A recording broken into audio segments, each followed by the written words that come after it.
learners, BME 025 Condition Monitoring and Maintenance Management. Video number 16, Maintenance Models 2, presented by myself Dr. N. Venkateshwarlu, Professor Mechanical Engineering, School of Engineering and Technology, IGNOU, New Delhi. Methods of total time on test plotting. So TTT plotting. The technique of TTT plotting, originally suggested by Barlow and Campo 1975, is very simple to use for machines failure data analysis. Like other probability methods, this method is also based on assumptions that the time between failures are independently and identically distributed, so that the actual chronological ordering of the TBFs can be ignored. Thus, it is not useful in analyzing a data set which have structures and are positive to serial correlation tests. The theory of TTT plotting. Suppose that 0 is equal to T0 less than T1 less than T2 up to less than Tn is ordered sample of times to failure of a unit, then the TTT is given by SI is equal to sigma I is equal to 1 to j n minus I plus 1 into Ti minus Ti minus 1. Thus S0 is equal to 0 and S1 is equal to N1, S2 is equal to N dot T1 plus N minus 1 into T2 minus T1, that is equal to S1 plus N minus 1 into T2 minus T1. S3 is equal to S2 plus N minus 2 into T3 minus T2, and Si is equal to N dot T1 plus N minus 1 into T2 minus T1 up to N minus 1, N minus I plus 1 into Ti minus Ti minus 1. Denote that sum or total time on test TTT at Ti I is equal to 1, 2, 3, 4 up to n. The TTT plot is obtained by plotting I by n comma ui for I is equal to 0, 1, 2, 3 up to n, where ui is equal to Si by Sn on a unit square and connecting the plotted points by the line segments. If the plot is concave downwards, the machine is deteriorating, and if the plot is concave upwards, then the machine is improving, and if the plot wriggles around the diagonal many times, the machine is experiencing failure rate. The maximum likelihood estimate, this is most popularly used term in reliability studies, in which the probability of the sample is obtained by multiplying the density function evaluated at each data point. The product containing the data points and the unknown parameter is called the likelihood function. By finding the values of parameter that maximizes this expression, we make the set of data observed more likely. In other words, we choose parameter values that are more consistent with our data by maximizing the likelihood of the sample. Thus, the MLE method is equivalent to maximizing the equation of several variables. If the assumption of independently and identically distributed is not contradicted for time between failures, the MLE method provides fairly good estimate of the parameter of the theoretical distribution. This method requires computer programs to do the calculation efficiently and rapidly. Further, there are some more methods available in literature for plotting TTT transforms, such as Kaplan-Meier expression or product limit estimates, piecewise exponential estimates, etc. TTT transform. The concept of TTT plots was provided to be very useful tool in many reliability applications such as model identification, aging properties, age replacement policies, etc. Plotting data is the first step to understand the information contained in the data. In case of failure data of repairable equipment, these plots indicate increasing or decreasing or constant failure rates. The health monitoring of any equipment can be found by using these plots, whether the failure data satisfies IID assumptions or not. If the data confirms IID assumption and the increasing failure rate, then optimal age replacement interval is obtained by plotting the scaled TTT with cumulative distribution function. If the data shows any trend in the form of deterioration, or optimum replacement interval is obtained from the TTT plot by considering age of equipment as discussed by the Borla. The ratio of cost of failure maintenance to cost of repair maintenance is the deciding factor, that is known as a cost ratio. TTT plots can be constructed using different methods like Kaplan-Meier estimate, rank adjustment method, Nelson, piecewise exponential estimate, and maximum likelihood estimate methods. While first four methods are non-parametric, the last method is parametric. It is observed that whether the data is censored or not and follow IID assumption. TTT plots are more suitable when maintenance policies are evaluated. Sometimes it is necessary to clean the data when it contains inappropriate and misleading events before synthesizing it into a model to be used for future decisions and policy. The application of TTT transforms were advocated by Kelvjo 1982-1986, Kelvjos and Westberg 1990. From the shape of the plot, one can easily know about the failure rate of the equipment. By knowing the shape only, we can able to understand the failure rate of that equipment or the machine. If the plot shows convex upwards, then the machine is deteriorating, increase in failure rate, and if it is concave downwards, the machine is improving or decreasing in failure rate with time. If the plot crosses the diagonal several times, then the machine experiences a constant failure rate. That is, TTT plots can be drawn using several methods, namely maximum likelihood estimate, piecewise exponential estimate, and Kaplan-Meier estimate. The expressions are as follows. Consider an equipment with a CDF of Ft.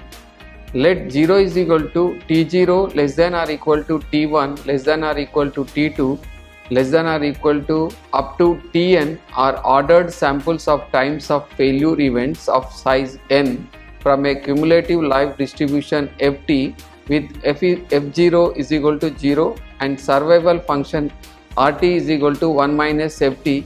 Then finite mean is given by the ith TTT transform is defined as mu0 is equal to integral 0 to infinity Rt dt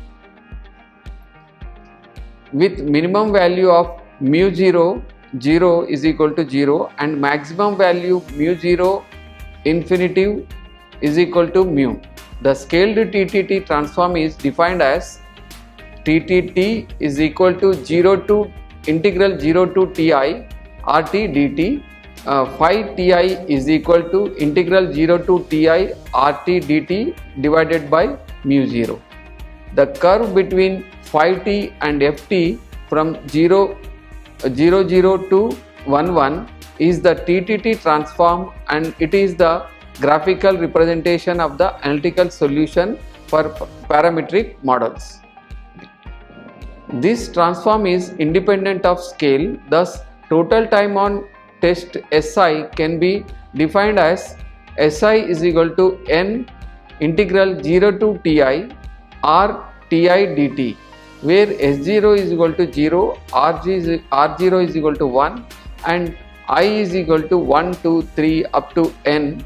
Expression for Sn is given by Sn is equal to n integral 0 to Tn r Ti dt.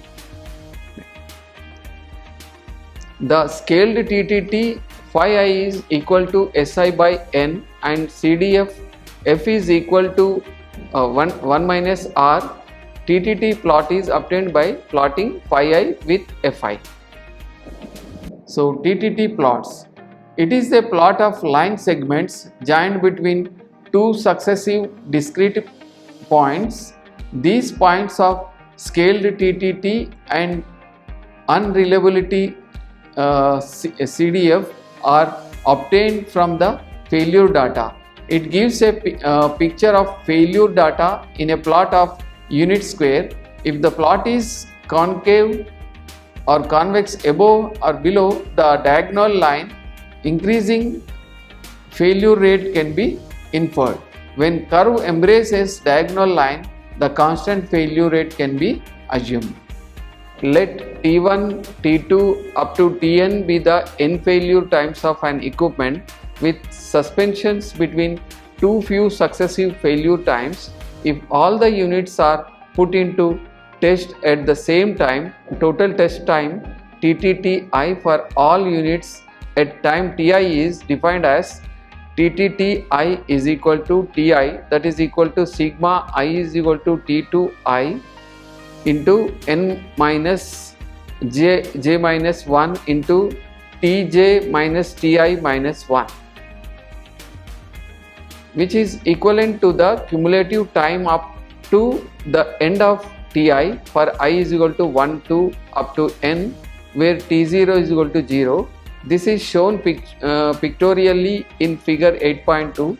The plot of CDF, which is equal to I by n versus normalized TTT value TTT I by TTT n, is the TTT plot. So this is the plot, TTT plot. This is also known as total time on test calculation. When the sample size n increases to infinity, the TTT plot converges to a life distribution Ft from which the sample has come, and it is the TTT transform.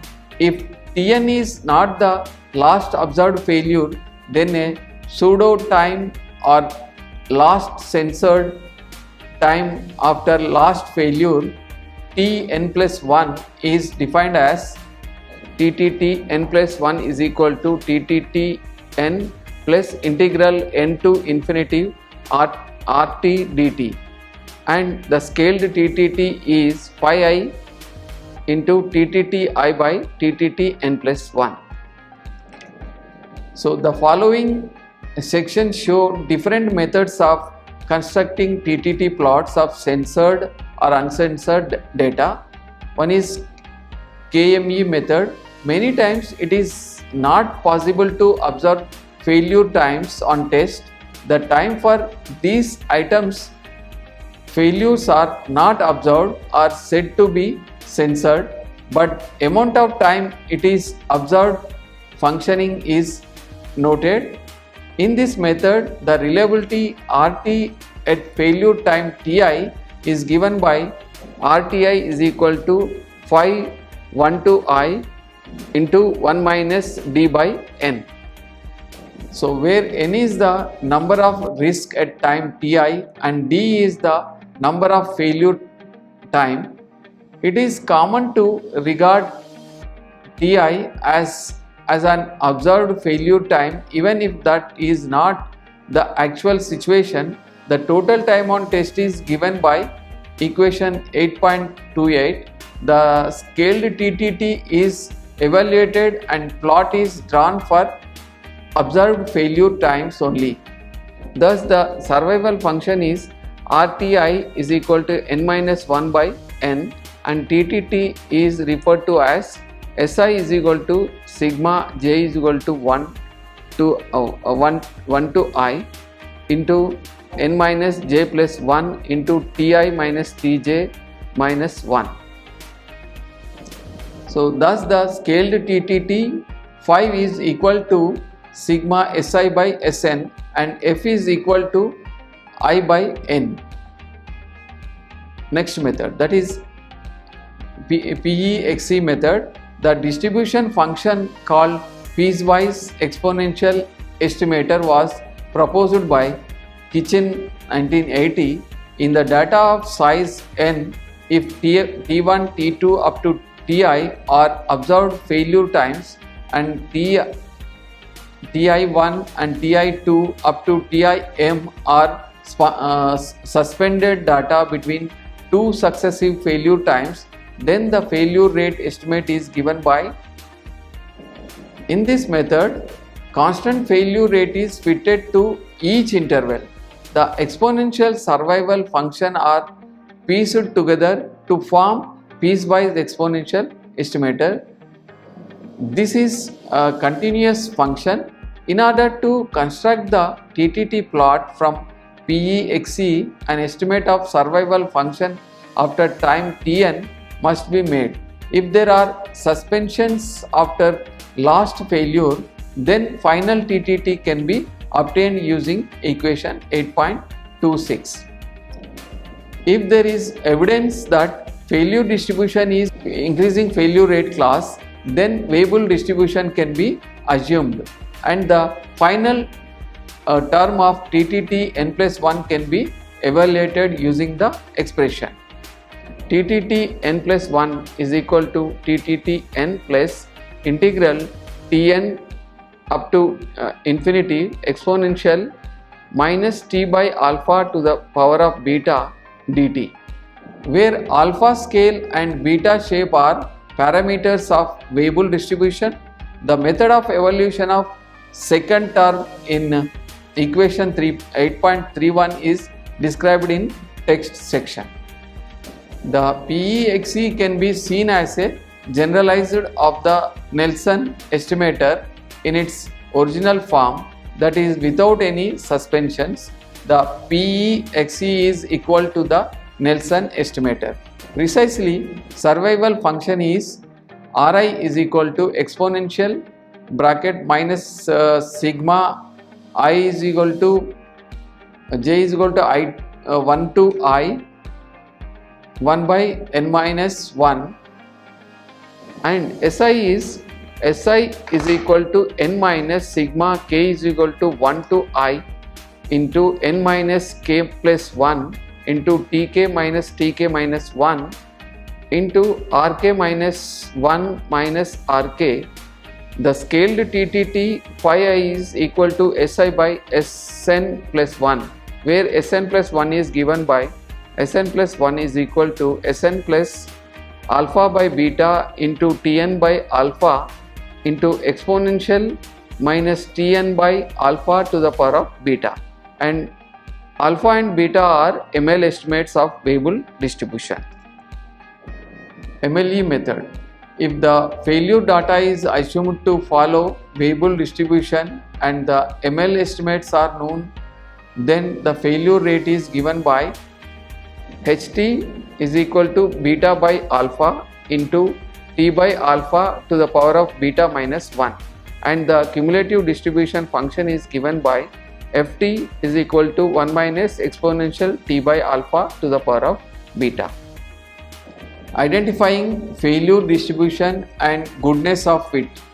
We have already established methods for deriving reliability distributions directly from failure data through graphical models such as TTT plots. Now let us identify an appropriate theoretical distribution, perform a goodness of fit test and estimate the parameters through analytical models. In general, fitting a theoretical distribution is preferred to empirically developing a model. The reason for such preferences on fitting distribution and testing the goodness of fit can be estimated as A. Empirical model do not provide information beyond the range of the sample data. In reliability engineering, the tails of the distribution are of most interest to extrapolate to find trend, etc. B. A sample is only a small random subset of the population of the failure times, and it is the distribution from which the sample came but not the sample itself that is to be established. Thus, it is of the interest in determining the probabilistic nature of the underlying failure process. That is, generally the failure process is a result of some physical phenomena that can be associated with a particular distribution. For example, the central limit theorem provides justification for using the normal distribution when additive effects are present, or the log normal distribution when multiplicative effects are present. Chance or random process may generate an exponential time to failure. D. Small sample size provides very little information concerning the failure process. However, if the sample is consistent with a theoretical distribution, then much stronger results based on the properties of the theoretical distribution are possible. E. The theoretical reliability model can help in performing more complex analysis of the failure process. For example, the effect of change on the MTBF can easily be accomplished. Identifying candidate distributions. Identifying candidate distributions is both an art and a science. An understanding of the failure process, knowledge of the characteristics of the theoretical distributions, and a statistical analysis of the data will assist in selecting a failure or repair distribution. One suggested approach is given below. A. Construct a histogram of the failure or repair times, compute descriptive statistics, analyze the empirical failure rate, use prior knowledge of the failure process, use properties of the theoretical distributions, construct a probability plot, examine the goodness of fit. Goodness of fit test. Except for the final step in the above approach, all other steps are familiar to us. Hence, the final step in the selection of a theoretical distribution, that is to perform a statistical test for the goodness of fit, is explained here, such as test compress a null hypothesis H0 with an alternative hypothesis H1 or HA having the following form. H0, the failure times came from the specified distributions. H1 or HA, the failure times did not come from the specified distribution. The test consists of computing a statistics over a sample of failure times. This statistic is then compared with a critical value obtained from the relevant statistical tables. Generally, if test statistic is less than the critical value table value, the null hypothesis H0 is accepted. Otherwise, the alternative hypothesis H1 is accepted. The critical values depends on the level of significance of the test and the sample size. The level of significance is the probability of erroneously rejecting the null hypothesis in favor of the alternative hypothesis. Table 8.2 shows the 4 possible cases that may occur because of the randomness inherent in the sampling process. The test statistic has a probability of exceeding the critical value even though H0 is true. This result is a type 1 error having a probability of occurring equal to the level of significance, that is alpha. It is also possible for the test statistic to be less than the critical value even though H1 is true. This results in a type 2 error.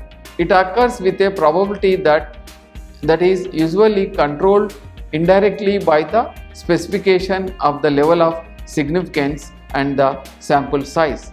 In this table you can see that decision table for hypothesis test occurrences. HA, if H0 is true, then accept HA, that is correct decision.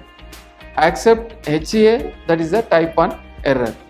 Then if occurrence is H1 is true, accept HA is the type 2 error, that is beta. Then accept HA, that is correct decision. So listen this table and read the table, then only you can able to understand correctly. There are two types of goodness of tests available. One is general test and another is specific test. A general test is applicable to fitting more than one theoretical distribution, and a specific test is tailored to a single distribution. If available, specific test will be more powerful, having a higher probability of correctly accepting or rejecting a distribution than general test. What follows is the discussion of the general test, the chi-square goodness of fit test, and specific test for the exponential, variable and normal and log normal distributions. Chi-square test goodness of fit test. This test is applicable to both continuous and discrete distributions and may be used when the parameters of the distribution are estimated from the maximum likelihood estimates. The test is valid for large sample size only. The data must be grouped into classes.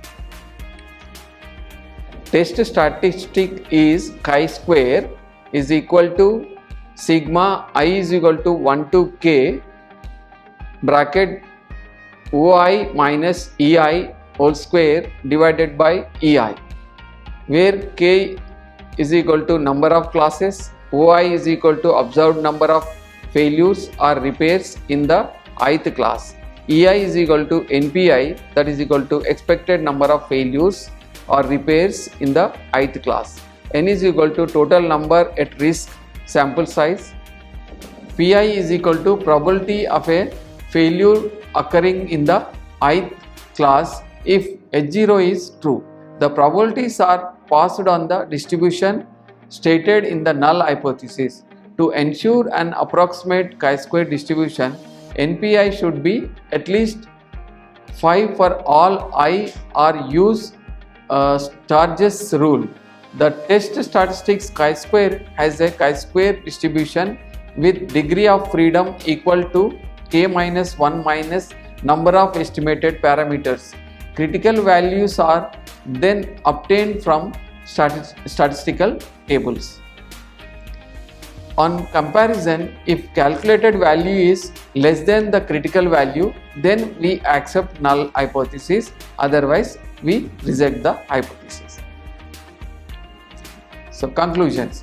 Learners, I hope you understood the following: method of TTT plotting, concept of TTT transforms, different methods of constructing TTT plots, identifying failure distributions, goodness of fit tests, chi-square goodness of fit tests, etc. Thank you.